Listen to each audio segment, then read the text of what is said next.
this week is Dolph Ziggler, isn't it? Next week is going to be someone else, you know. And you just feel like they go through storylines so fast. Yeah. They just they wear themselves out almost, and they run out of options, and that's when it gets a bit stale. Yeah, and the other thing that Cody has said is that he kept saying, unlike any other wrestling organisations, we're going to do what Japan do, and we're actually going to talk about, well, this happened last year, and this match happened 2 years ago, and this person doesn't like him because this happened 3 years ago. Now, WWE, I mean, you've got to have an attention span like a fish. You just take the Shield stuff, for instance. That was in a year, all that was going on. And yeah, you have to have really short memories. And I've always said, Matt, as a loyal WWE fan, you never get rewarded for your attention to detail, because it's not worth sort of, you know, they never go, a couple of years ago this match happened, this is why he's doing it. They always have to forget about it, don't they? And it's so, like you say, it's so ever moving that they don't do things like that. Now, I do think that's going to be a great help to AEW. And something else that I thought about, Matt, with the TV, I know people have been talking about how's the TV show going to go, and, you know, are they going to be able to do good quality matches when it's on a weekly basis and stuff like that. And it will be interesting to see what happens. But one of the things I will say, Matt, is it could be, and you know, it's going out there here, a bit of a statement as Booker T would say, but it could be, Matt, that when you're watching WWE, because it's so scripted, because the guys are so bad when they talk, that we might be watching AEW and it might be so different that it might be worlds apart in terms of you're listening to this and then you're listening to a WWE promo. They may be so worlds apart that it may just switch me off of the WWE thing when it comes to talking. I don't know, I'm just saying. At the moment, because WWE is so heavily scripted, and you've got guys like Braun Strowman that have to stand out there being fed a line through an earpiece through the referee. I mean, it's unbelievable because these guys can't cut promos anymore, and they've lost the ability to do a backstage interview, it seems. The AEW, if they give guys the creative freedom and just give them bullet points like they used to, they could be so much more advanced. It could be so much better viewing than what WWE is going to be able to do in terms of entertaining people. So they, you know, I think WWE have to really change their ways a bit with that. I think they do script it too much, and it's been very well documented. Even JR thinks that as well. So be interesting to see how that goes. Jimbo, Wrestler Squad number 9, he's back, Matt. He's got AEW in his blood here as well. Hi guys, what a breath of fresh air AEW was. Really enjoyed it. I'm sure you guys did as well. Just thinking about your thoughts from a couple of weeks ago when I discussed Roman Reigns. Is Roman Reigns could Roman Reigns ever make it in AEW? Do you think AEW should sign Roman Reigns? I would hate it, but then again, he does draw some sort of weird obsession with younger fans. So, Jimbo, Wrestler Squad number 9, not the biggest Roman Reigns fan, but he's talking about AEW. I mean, that would be some crazy move, wouldn't it, Matt, if they sort of went for Roman Reigns, WWE's poster boy, but certainly would make a big, bold move, wouldn't it, to try and get him out of his contract? Yeah, it would be, if he was Roman, though, why would you move? Yeah. You know, you're getting everything you want. You know, you're getting all that exposure. I think he'd be exposed on AEW, quite frankly. You know, it would make him look worse, probably, on that product, wouldn't it?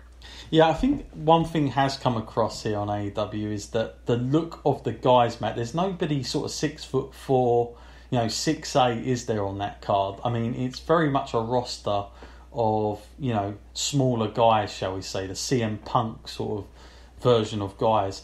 Do you think they'll keep to that, Matt, or do you think they'll in time start to sign guys like Lars Sullivan type looking guys and try and work that in as well, or do you think they're going to just keep with this indie vibe feel of smaller guys that are a little bit more athletic? No, I don't think there's any harm in signing bigger guys. A bit of diversity is a good thing. You can work different angles, and sometimes the big man versus the little man is a good match. So, you want that possibility to have those kind of interactions happen. Mm-hmm. Yeah. Okay, last couple of questions here. Mick now. Hi, guys. Got a old question here. I'm sure I might sound silly. Whatever happened to Ted Turner? I know that AEW was signed with TNT and everyone has said this is the Turner Network. Whatever happened to that guy? I only hear about Eric Bischoff.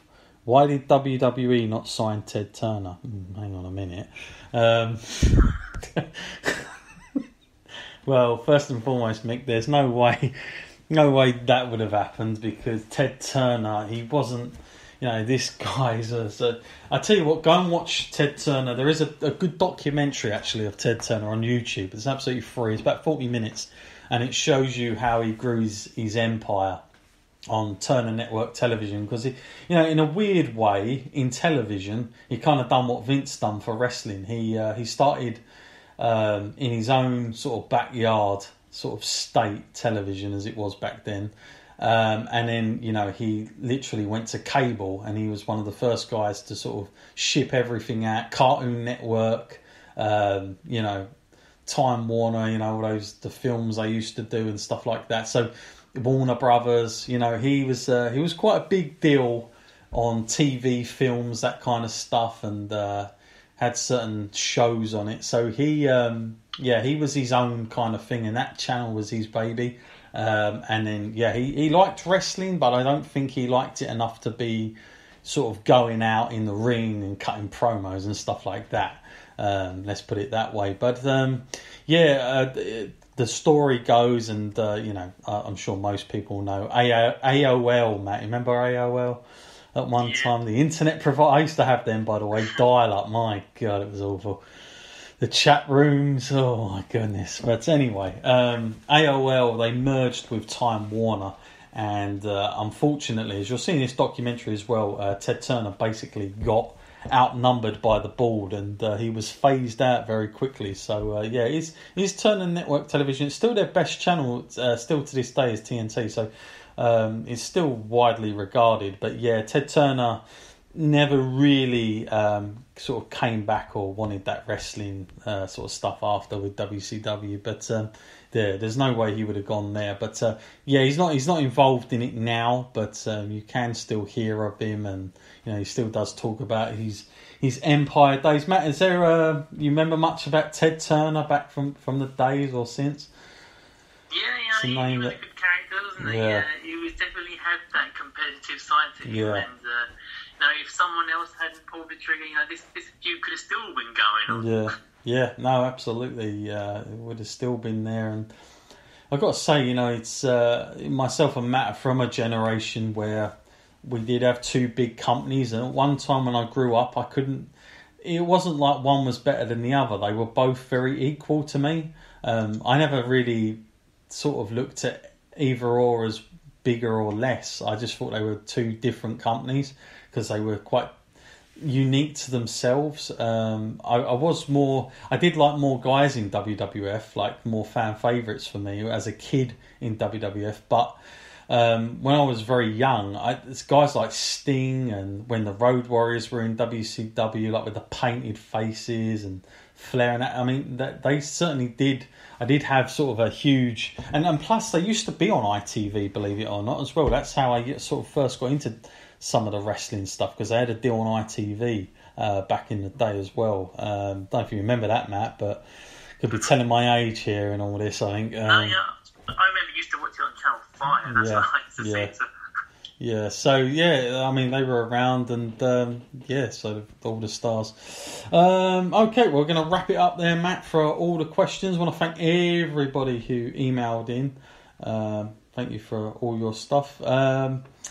Matt, you got much coming up? I know you got a wedding to go to yourself. Oh yeah, this is the year for weddings for me. I've got 3 or 4 to go to this year. Everyone seems to be married in the year of 2019. Absolutely. Nothing from my end. Of course, we're both big Spurs fans, so we're going to mention that quickly. Good luck. Come on, Spurs, for tomorrow. Champions League final. Got to plug that in there, really. Did get a few emails, actually, about who are Tottenham. They thought we were talking about Spurs in America, the basketball team, I believe. No, we're not talking about those ones. We're talking about the soccer team for our American listeners out there. So yeah, thank you as always for getting in touch with us, for everyone that did, and listening to the show. Going to have a couple of announcements coming up on the next one about the way we're going to take this podcast in terms of new content going on in terms of videos and stuff like that. I know a lot of people have been asking, and we're going to start doing more of them. So yeah, we'll have more on that next time. So Matt, thank you as always for coming on the show and discussing what has been a very eventful couple of weeks, no doubt about it. Yeah, no doubt there'll be more to talk about over the next few weeks. Yes, there is. Stories continue to develop, and the wrestling seems to be getting more and more competitive. Although you wouldn't know it from looking at WWE's products, but No, you're absolutely right. And of course, the Saudi Arabia show next Friday as well. It's a 5 o'clock start for us in the UK, so it's a bit more of a reasonable time. I'm sure I'll tune into it at some point. I doubt I'll look at it live, but at some point to see what goes on. Mainly intrigued about Goldberg and Undertaker. It's about it really, but I'm sure there'll be other stuff. Who knows? Brock Lesnar cashing in Money in the Bank. We know the Prince has said that's one of his big fantasy things. I'm guessing it won't take long, either this one or the next one, I'm sure. I'm pretty sure it won't be too soon, because that T-shirt, Matt, it's only just come out, so I'm pretty sure he won't be cashing in it too soon, because they're going to want to sell that shirt a little bit more. And they'll have to hold that a bit more, and the beatbox. I just hope, Matt, when he does win the belt, they don't do a beatbox title. That'll be a nightmare. Yeah, that'll be a bit much. Yeah. So until then, folks, I've been John Scott. He's been Essex. We'll see you next time.